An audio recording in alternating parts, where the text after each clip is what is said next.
Funk had wanted a child for so long. The ache in her heart was a constant companion. Every time she saw a mother with a cooing baby wrapped in colorful cloth, a fresh wave of longing would wash over her. She watched other women in the village show off their children, their pride shining as brightly as the midday sun. Funk wanted that. She wanted a child to hold, to love, and yes, to show off. A child who would be the envy of all, a testament to her worth. So, one evening, under a sky full of mischievous stars, she went to the ancient shrine at the edge of the forest. She knelt before the carved stone figures of the old gods and prayed with every fiber of her being. "Oh, great ones," she pleaded, "grant me a child. Not just any child, but one truly blessed by the heavens. One who will make everyone marvel."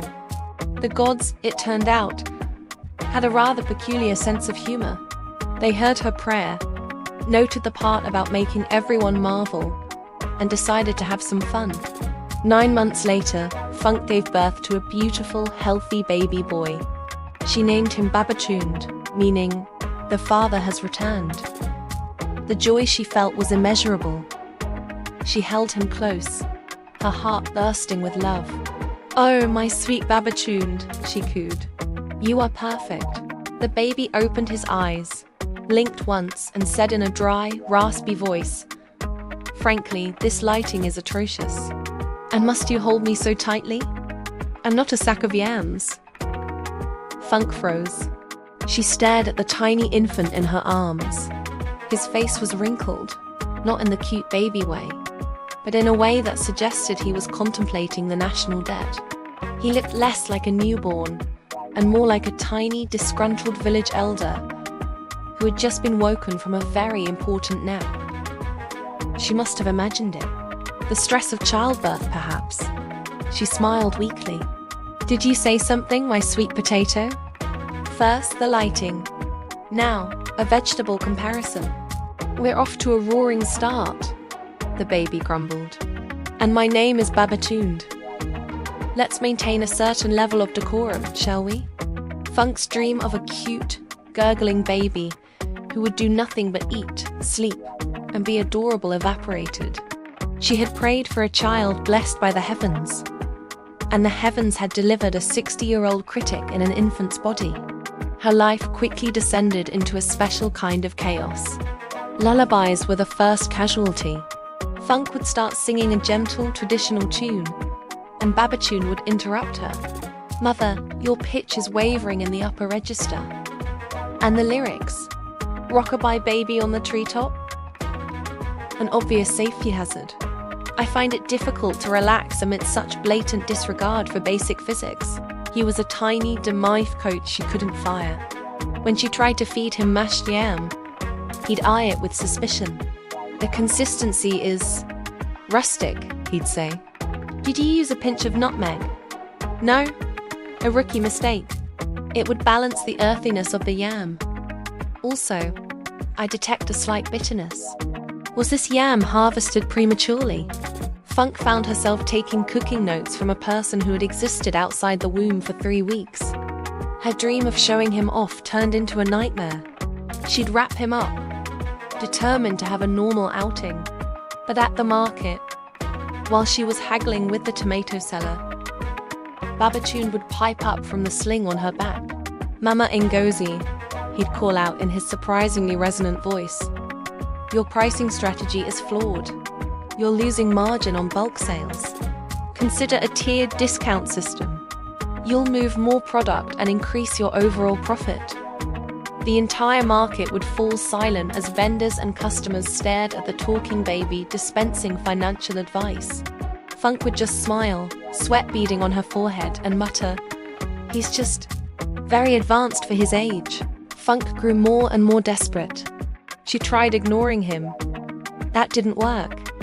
He'd simply talk louder. "Ignoring a problem doesn't make it disappear, Mother. It's a classic avoidance tactic. We should probably talk about your conflict resolution skills at some point." She tried reasoning with him. "Babatune, please," she begged one afternoon. "Can you just gurgle? Or maybe just blow a bubble? Just for an hour. He looked at her with profound disappointment.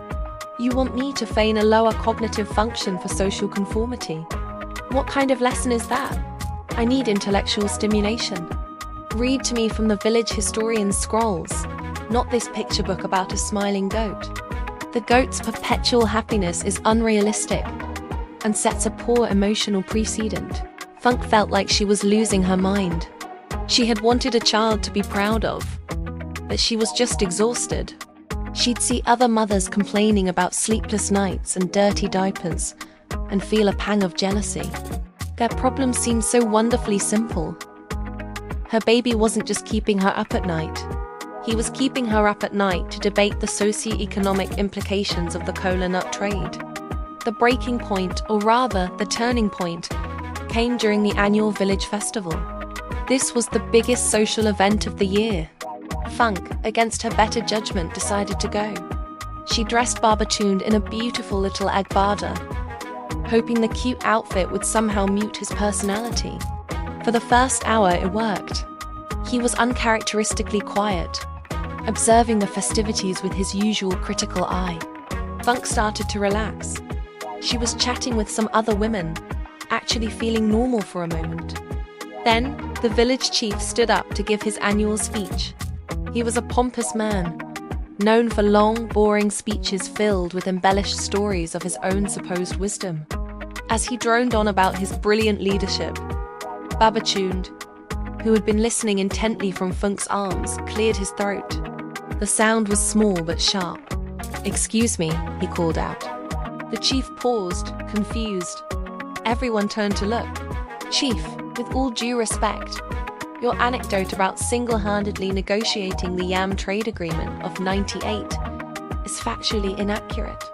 Historical records, which I had my mother read to me last Tuesday, indicate that it was Elder Kemi who brokered that deal. You were, in fact, recovering from eating too many fermented mangoes at the time." A collective gasp went through the crowd. The chief's face turned a shade of purple Funk had never seen before. He sputtered, speechless. But Babatunde wasn't finished. "Furthermore," he continued, his voice gaining confidence, "your proposed plan for the new irrigation ditch is structurally unsound. The gradient is all wrong. You'll flood the lower cassava fields within a week." Absolute chaos erupted. Some people were laughing hysterically. Others were staring in horrified awe. The chief looked like he was about to have a seizure. Funk wanted the ground to swallow her whole. This was it. The ultimate public humiliation. She grabbed her son and fled, the sound of commotion chasing her all the way home. She burst through her door, heart pounding, and finally let her frustration boil over. "Why?" she cried, placing him in his cot. "Why can't you just be a normal baby? I wanted a child to be proud of, not a public menace. Do you know how embarrassing that was?" Babatunde looked up at her from his cot, his usual grumpy expression softening for the first time. His tiny face was serious. "Mother," he said quietly, "you prayed for a child blessed by the heavens, one who would make everyone marvel. Did they not marvel?" Funk stopped. She looked at him, really looked at him. He was right. The entire village was marveling. They were confused, shocked, and a little bit scared, but they were definitely marveling. And in that moment, something inside her shifted. All the frustration, all the exhaustion, just melted away, replaced by a strange, fierce wave of pride. Her son was a tiny, cynical know-it-all, but he was also brilliant. He was honest. He was completely, utterly, and undeniably one of a kind. She started to laugh. It started as a small giggle, then grew into a full-blown, tear-streaming belly laugh. She laughed until her sides hurt. She had asked for a special child, and the gods had delivered. He wasn't the baby she thought she wanted, but maybe, just maybe, he was exactly the baby she needed. She scooped him up and hugged him, this time not too tightly. "You're right, Babatunde," she said, wiping tears of laughter from her eyes. They marveled. He patted her arm awkwardly. Well, of course I'm right. Now, about dinner. I'm thinking something with a more complex flavor profile tonight. Perhaps we could experiment with some ginger. Funk just smiled and held her impossible, extraordinary son close. Life was never going to be simple, but she had a feeling it was going to be wonderful. Thanks for listening to my story. If you enjoyed this little tale, don't forget to like, share, and subscribe for more.